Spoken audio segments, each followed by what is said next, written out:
This concept of separating work and life has been something that society has kind of drilled into us previously. More recently, we've seen more integration of work life and home life with the impacts of the pandemic. But there's been years and decades of the idea of work and life being separate, which is really interesting that work gets called out and then life is just everything else. Welcome to You Belong in the C-Suite podcast. You are ambitious in life and in your career, but something is missing. You want to bring more of your passion to what you do. Because let's be honest, you pour a ton into your work, and it needs to mean more. I'm your host, Laura Eigel. I'm a mom, wife, PhD, coach, advocate, introvert, and indoor rowing fanatic. I'm passionate about living a life that's in line with my values. We'll give you the actionable tips and tools you need to lead with your values, make a difference, and have career success. The world needs more diversity and authenticity in the top jobs at organizations. Your leadership belongs there. You belong in the C-Suite.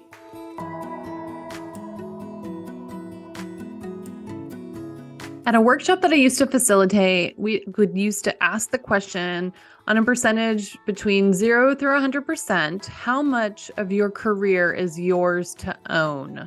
We'd often get answers like 50% company, 50% me, or 30% company, 30% manager, 40% me.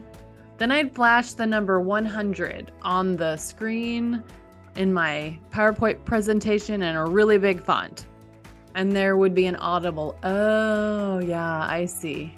So the point that we were trying to bring home was that you own your career 100%, right? So this idea of it though, it's kind of heavy sometimes, but I want you to stop leaving your career up to your company or your manager. So no more sitting back, waiting for your amazing work to get recognized and valued. I want you to start creating the momentum that you need for the career that you want. So maybe you were promised a new role or to get another team member to spread out the work and you're still waiting. Or you can't remember the last time that your manager had a conversation with you about your career, let alone your professional development. Or the time is over for expecting your manager or maybe even your HR department to help you drive your career. You know that it's time to take control over it, to make the impact that you want, to get the fulfillment that you want. And I want to do that with you. So I created a space for you to do that.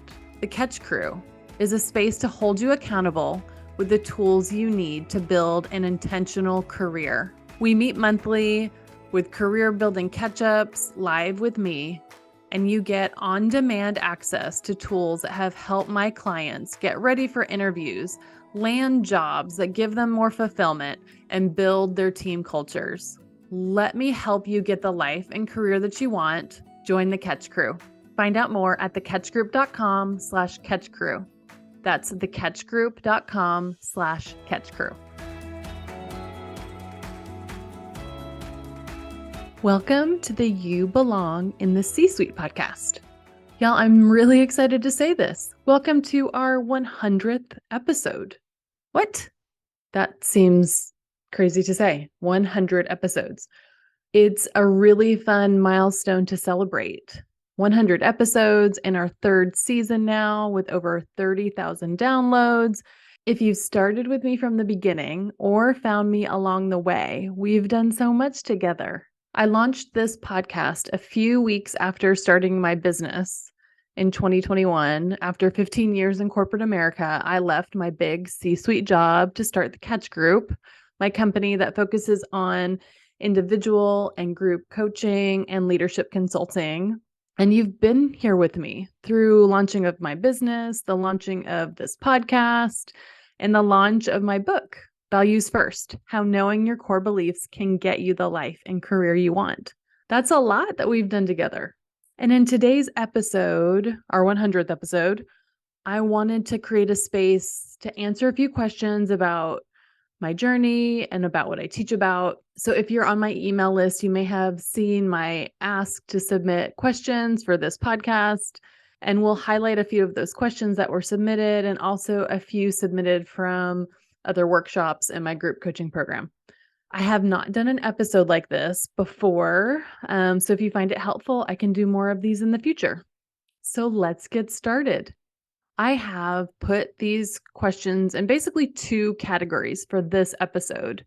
The first are questions about values, and we're going to start with those. And then the second is I get a lot of questions about making the podcast and just the journey with it. So we'll do that as well. We'll answer some questions about the podcast. So first, let's dig into questions about values. The first question that was submitted, I get this question often, so I thought it would be a good one to start with. And the question is this: do values change over time? And I love this question so much. But before I get into it, first, what even is a value? So a value is a principle or belief that a person or an organization views as being of central importance. So basically, it's the things that matter most to you or the things that matter most to an organization. So the question is, can that change over time? The short answer is yes, absolutely.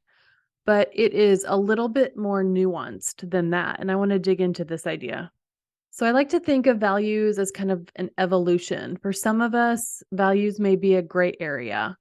So you have a general idea of what matters to you, like your family or your health, or that honesty or integrity or things like that matter to you.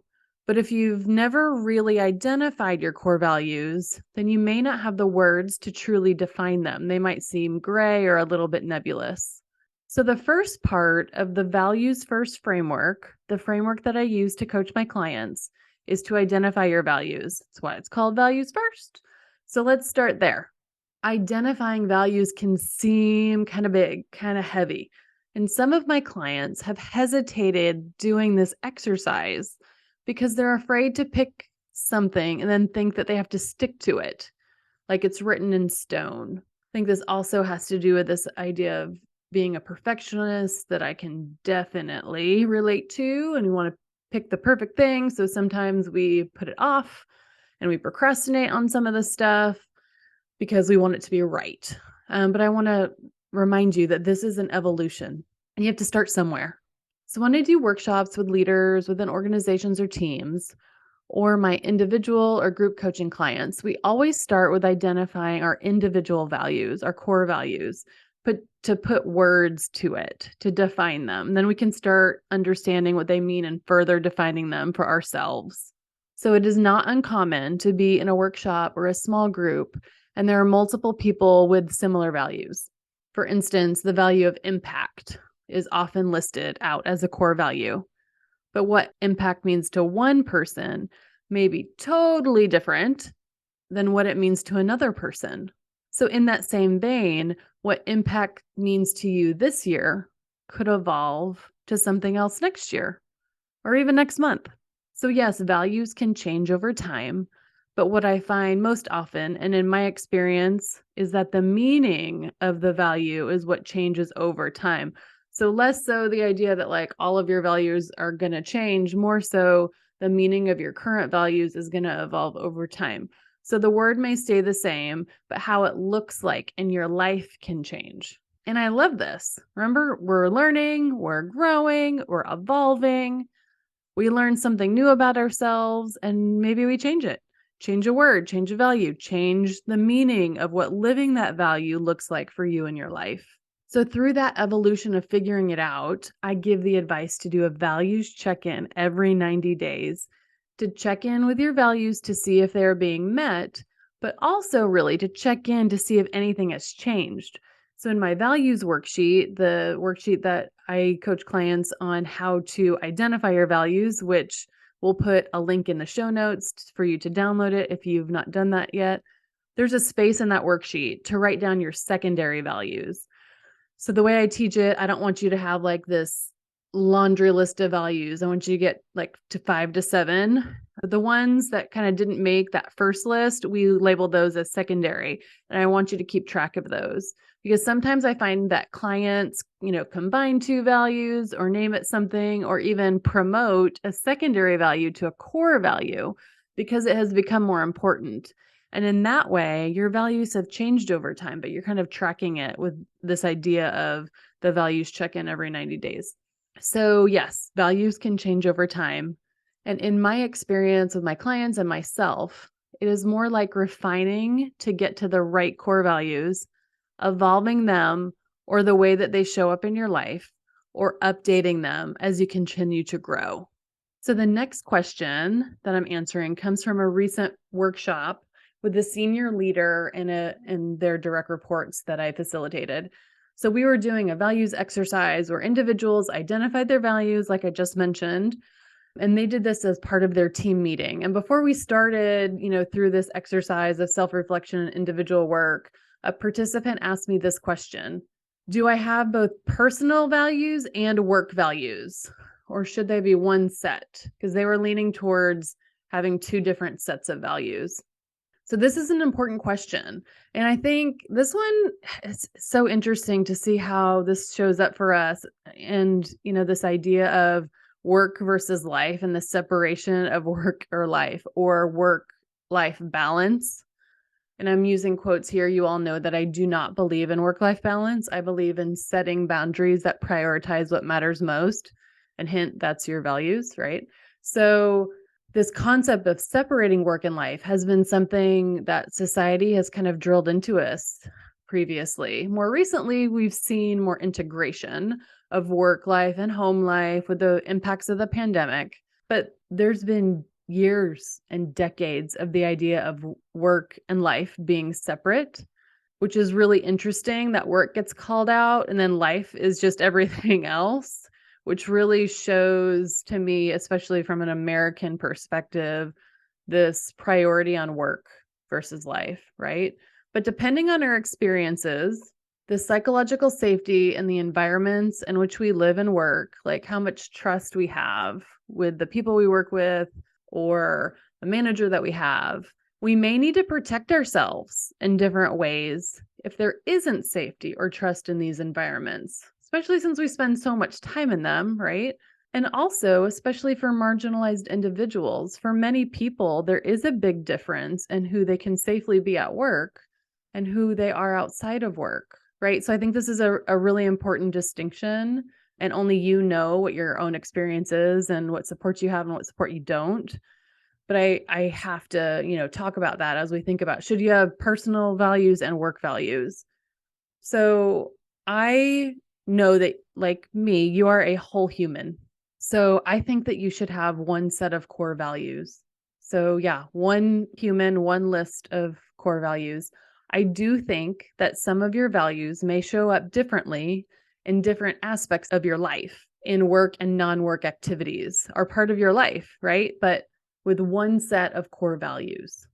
I know you don't have the time, I know I don't, to separate work and life values. So I'm not going to tell you to double your work. You've been doing that for too long. We're not trying to make this hard. Let's go for simple. One list of core values.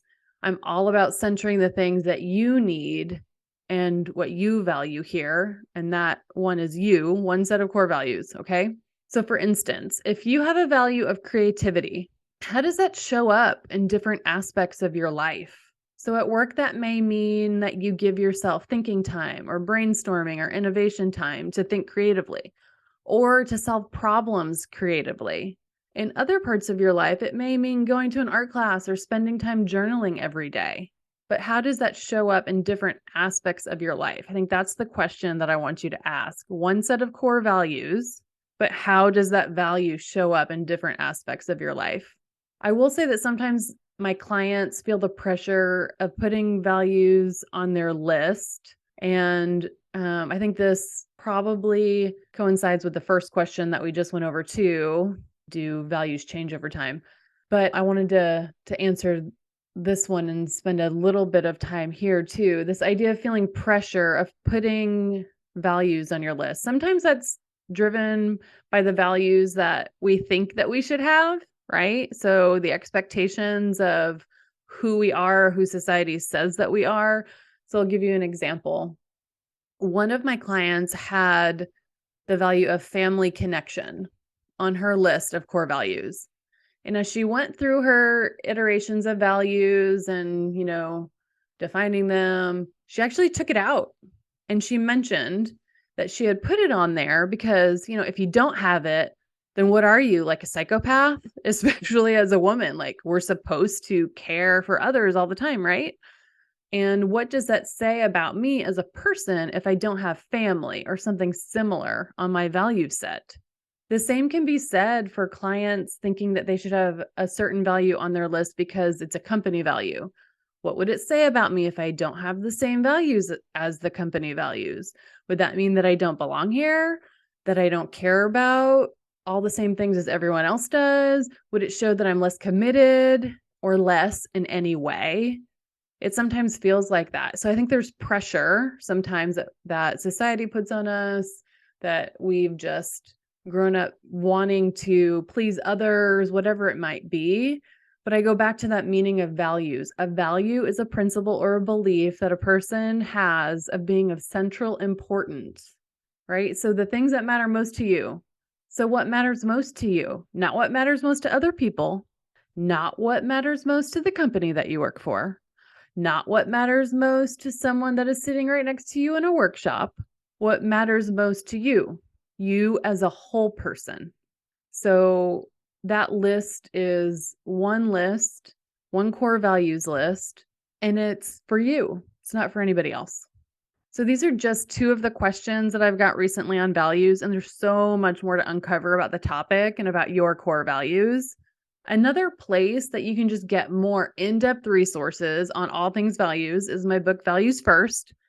And I'm really excited that we've built a course that brings you through the most important exercises in the book. It's called Values First, the course. The only way to get access to Values First, the course is to get it inside the Catch Crew. The Catch Crew is our community that you can access all of these tools and get monthly catch-ups to go through new content and coaching from me live. It's a space to give you accountability to build your career intentionally. So if you want to start your values journey, get the book, join the Catch Crew. That's the place for you to do it and to do it with me.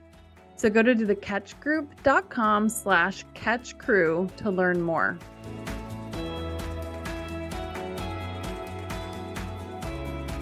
You put so much into your work, and doesn't it feel like it needs to mean more? It has maybe taken you longer than you thought to get the kind of role that you want. You thought maybe you'd be making a bigger impact by now. Things may have stalled out or not going the direction that you'd like. Maybe you need more support from your manager. Maybe you need to change how you manage your time and your priorities. Or maybe even go to a different company that aligns more with what matters to you. But you know that something needs to change.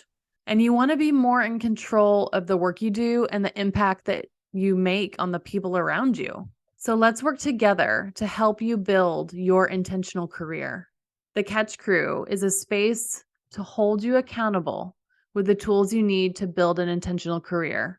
So my friend, it is time that you get the career fulfillment that you crave. And the Catch Crew is your go-to community for putting your needs and ambitions front and center.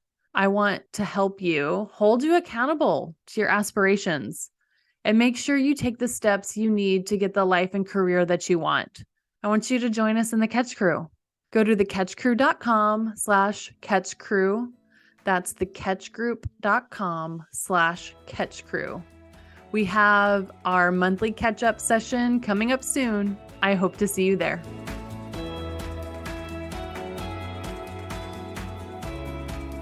Now, I want to answer a few questions that I get about the podcast.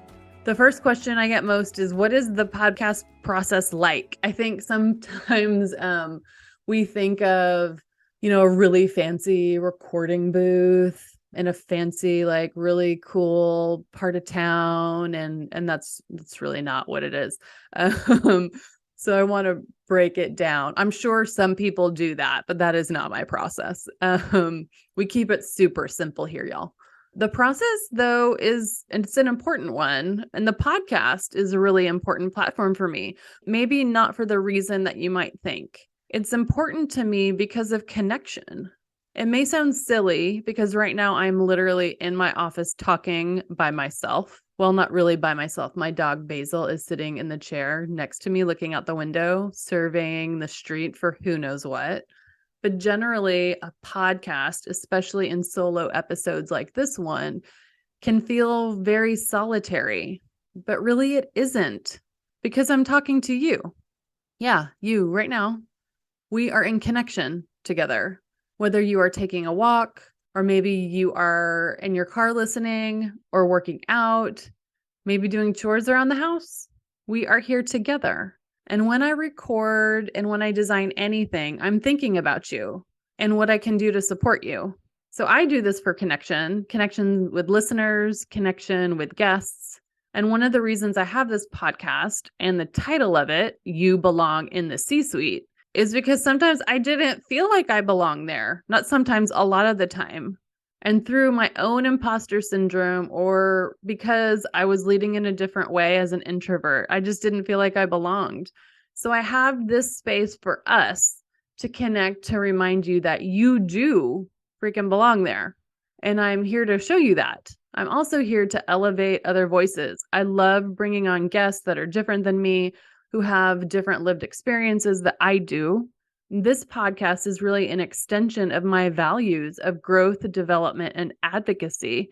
Growth for me, development to coach others, and advocacy to bring you different perspectives and give others a platform to share their experience, knowledge, and wisdom with you. That's why I do it, and that's why I get so much out of it. So back to the question, what is the process even like of building a podcast? So first and foremost, I work with a podcast manager. Her name is Samantha. She is the best. And we work together remotely, and we use Trello. That's an organizing online project management tool that we use to build out our content calendar. And a content calendar basically shows the types of things that I want to have on episodes over the year. We like to do things in advance as much as possible. So many times we are planned out for at least 2 months in advance with episodes, meaning that we've already recorded guest interviews and we know what episode will air when. The content calendar is based on content that I want to talk about or bring leaders in to talk about. Sometimes it is due to the timing on programs that we're launching. For solo episodes like this one, I usually write out a script or talking points of things that I want to say, and then I generally follow it, but we'll add different things in here or there. For guest episodes, I usually send questions to guests in advance and think about the flow of the conversation. Of course, we sometimes go off topic, and I ask even more questions because that's my favorite thing, to ask questions. And I get guests in different ways. Sometimes I reach out to guests personally to invite them on the podcast. There are a few websites that I'm on that match guests with podcast hosts, kind of like online dating, but for podcasts. Or sometimes I just reach out to people directly that I want to have on the show through their websites or their PR person or through a mutual connection. I often get recommendations from previous guests for other guests to be on the show. And guests can also apply to be on the podcast through our website. There's a form that you can fill out to do that. And when I'm looking through those applications, I think through my values. Is this a fit for the audience for growth, development, and advocacy? Does it align with the types of things that I like to talk about? I put those applications through a values filter to ensure that I'm in alignment with them and their content. Then we schedule podcast recordings. I only do recordings once a week. I used to do them at different times of the week, but I found that by dedicating time on a specific day, I can block out my calendar to do several in a row, and I'm in like podcast mode, as opposed to going from like a client meeting into a podcast. We block out time, usually like an hour for guests, and we record using Zoom. I have a podcast quality microphone, and I record in my home office. Then I get the recordings to Samantha, and her company does the post-production, all the editing, and she lets me know when it's available to listen to, and I review it. I rarely request any changes because she's so good at all of the stuff that she does. So when I listen to it, sometimes weeks or months have passed. Like I'm listening to like a final episode before it airs, And it's funny about what you remember about the conversation versus the difference of hearing it back many months or weeks later. And I love that because I remember different things. I forget that we talked about different things, and I make even different connections myself as I listen back to it. So then it's scheduled and it's put out in the world. So by the time you hear it, many times it has been recorded way before. However, I will say that this episode is not one of those because we are flexible with our podcast calendar. I can decide to drop in and record an episode like this one. I wasn't sure everything that I wanted to say for it, and I was putting it off for some reason. One of those reasons was that we were on vacation. So this one was recorded in the last week before airing. And we can do that with solo episodes every now and then because we have that flexibility built in. So the last question that I'll answer today is actually a question I have for myself. And it's been really interesting to think about this with the 100th episode. So I'm asking myself, what has changed for you from when you first started recording and now? When I first started, I really didn't know what I was going to say. Seriously, I worried about each episode. Was it good enough? Was it long enough? Was it helpful enough? And my introverted self hated listening back to my voice. I was proud of it, but I was also full of anxiety. I think both of those things were true. And it took several months to realize, people are listening to it and they keep listening to it. So they must at least have an interest about what I have to say. So that's cool. And I remember thinking at one point, it was in the single digits, like around 7 or 8 or 9. And I was thinking, oh my gosh, what is next week's episode even going to be? This was before we got ahead, like I mentioned before. But like, what will I even talk about? Or being worried that the people that I wanted on my podcast as a guest, would they even say yes to being on it? So it's been really interesting to think back about, how that new experience, I was so uncomfortable. I still knew it was the right thing to do, but it still felt really uncomfortable. And I know that in discomfort, I'm learning. And now it feels like a natural part of my business. It feels creative. And that really surprised me. This idea that this is a way for me to live out creativity. It feels like a way to test out the ideas in my head. And it's validating to hear that some of the things that I've had in my head for so many years actually resonate with people. So it gets me to try new things faster, not keeping them in my head just for me. And it gives me the space to really figure out ideas for my next book. Because yes, of course, there is another book in the works. Yeah. And it also gives me consistency. I've had, 100 episodes, and that is some consistency. And at the end of the day, I get to create episodes and interview the people that I think will bring you insights, value, and help you on your career journey. And I get to craft what that looks like. So it also feels a little bit like freedom too, and I get to design it. So I want to thank you just so, so much for being a part of this community with me. It means the world to me when I hear from you. So I want to hear from you more. And you can email us directly at hello@thecatchgroup.com, or you can DM me on LinkedIn or Instagram, or you can leave us a review wherever you are listening to the podcast. So thank you so much for our 100 episodes, and here's to at least 100 more. And I'll leave you with this. Remember, your leadership belongs here. You belong in the C-suite.